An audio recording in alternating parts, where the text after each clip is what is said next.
Hello everyone, welcome to the Bela diaries. तो इतना ख़तरनाक हेल स्टॉर्म मैंने लाइफ में फ़र्स्ट टाइम देखा था। और हम क्योंकि सनसेट हो रहा था तो यहाँ ना फ़ोटोज़ बहुत अच्छी आ रही थी and everything was okay until हमें गाड़ी मोड़नी थी और ये फंस गई। और यहाँ इतना पानी था, एक तो ओले थे वो मेल्ट हो रहे थे और आप ये देख सकते हो कि पूरी तरह से गाड़ी एकदम खेत में धंस चुकी है। तो वहाँ पे कुछ जो लेबर नहीं रहती जो बटाई पे काम करती है खेतों पे, तो आई थिंक ये वो लोग थे। तो ये हेल्प के लिए आ गए यहाँ पर एंड सब मिल के दम लगा रहे थे, स्टिल कुछ हो नहीं पा रहा था। दूसरी प्रॉब्लम ये थी कि यहाँ पानी इतना ठंडा था कि पैर सुन्न हो जा रहे थे सबके ना। तो वो भी एक बहुत बड़ी दिक्कत हो रही थी इसको मूव करने में और धक्का लगाने में।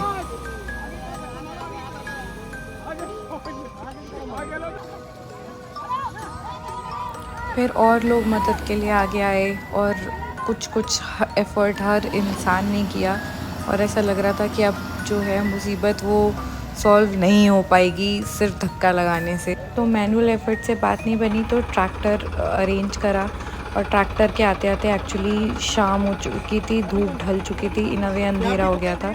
अब एक परेशानी थी कि एक्चुअली ईज़ी होता कि अगर हम ट्रैक्टर से गाड़ी को आगे से खींच लेते, पर गाड़ी में आगे की तरफ वो एक नॉब होता है ना जिसमें फंसाते ट्रैक्टर को कनेक्ट करते, वो था ही नहीं। एंड पीछे से ही ऑप्शन था इस गाड़ी को पुल करने का, तो फिर वो ट्राई किया।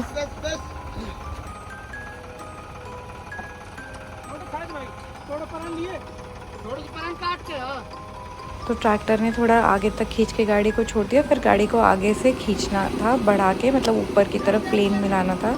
पर मुद्दा वही था कि यहाँ बहुत सारा कीचड़ था और गाड़ी वापस फंस गई। वापस से ट्रैक्टर से कनेक्ट किया और थोड़ा पीछे तक खींचा गाड़ी को कि अब स्पीड से अगर गाड़ी को चला के एकदम से इस एरिया से निकाल लेंगे जो दलदल जैसा है।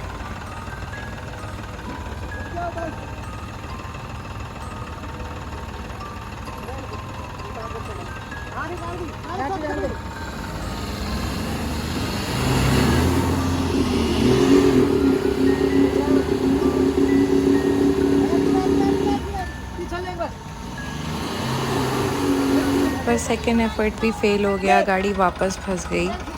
और अब ये थर्ड ऑप्शन जो फाइनली समझ में आया वो ये था कि अब पीछे से ही खींच के ट्रैक्टर काफ़ी आगे तक गाड़ी को ले जाएगा और वहाँ से गाड़ी मुडेर पे चढ़ जाए जो थोड़ी प्लेन थी। उल्टो उल्टो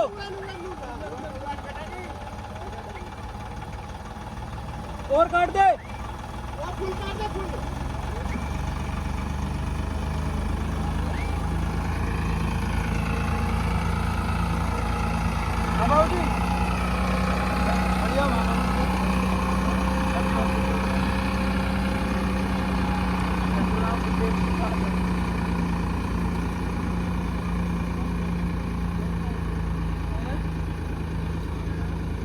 राती गए तो रास्ता मारती बोलेरो फंस गई था, ट्रैक्टर मंगवा के महेंद्र को काट रहा है। लिटरली इतना टाइम लग गया था ना इन सब में, और एक्चुअली जो गाड़ी ड्राइव कर रहा था वो भी काफ़ी थक चुका था। एंड फाइनली ये गाड़ी स्ट्रेट हो गई इस मुडेर पे आके, तो ऐसा लग रहा था कि अब बात बन ही जाएगी।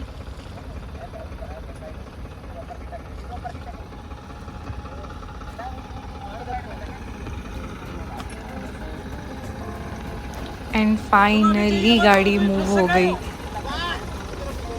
बधाई हो। हमें डिनर पे बाहर जाना था जिसके लिए हम ऑलरेडी बहुत लेट हो गए थे, और फिर भी एनीवेज़ हम आ गए। और आए हमने फिर फटाफट खाना ऑर्डर किया। एक्चुअली सब इतना थक गए थे ना, क्योंकि पूरे आंधी की वजह से घर पे काफ़ी काम बढ़ गया था और मैं बिना कुछ करे ही थक गई थी। बस फिर इन बच्चों के साथ थोड़े झूले वूले झूलाए इन्हें और वही इन्जॉय किया। एनीवेज़ बच्चा पार्टी वाज हैप्पी, उनके मतलब की सारी चीज़ें हो रही थी। और एक्चुअली रास्ते में फिर क्या हुआ कि मिष्टी को ना बहुत चढ़ा दिया अविनाश ने किसी चीज़ पे ना, डरपोक बोल के। तो वो बहुत गुस्से में थी। वो घर आई और उसने आते ही सबसे पहले अपने दादू को शिकायत लगाई।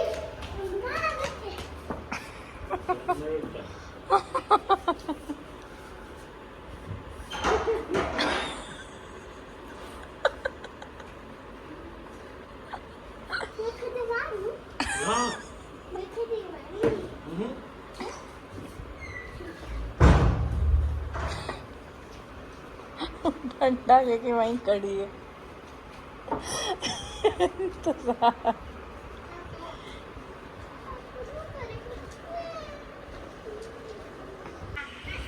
फिर दादू को डिनर में टाइम लग रहा था तो इससे सब्र भी नहीं हुआ, फिर डंडा लेके खुद ही मारने लग गई।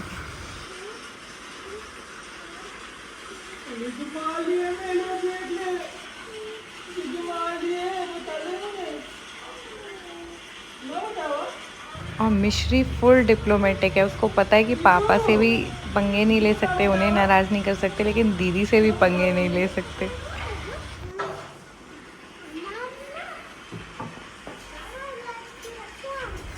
और फिर खुद मार के भी दादू से बोलती रही कि और मारो। सुबह हम सभी सो के उठ चुके थे एक्सेप्ट मिष्टी, और मैं वेट करी थी कि ये उठ जाए तो इसको बाय बोल के घर निकलूं। फिर मिश्री दीदी को जगाने की कोशिश करती रही अपने स्टाइल में।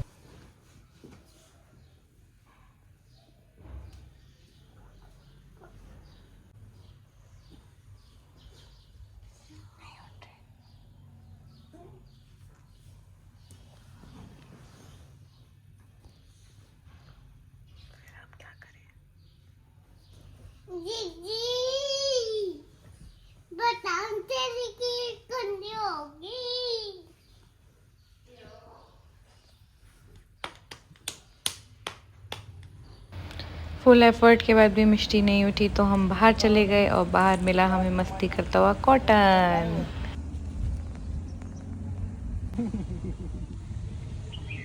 कौन है लीजू ये? खरगोश। खरगोश, इसका नाम क्या है? तुमने इसको ऐसे पकड़ के बिठाया हुआ है।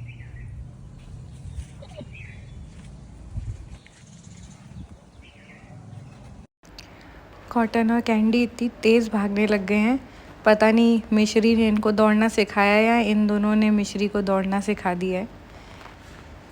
और बस फिर थोड़ा टाइम स्पेंड करके मुझे वापस घर के लिए निकलना था। And that's all. Thank you so much for watching guys.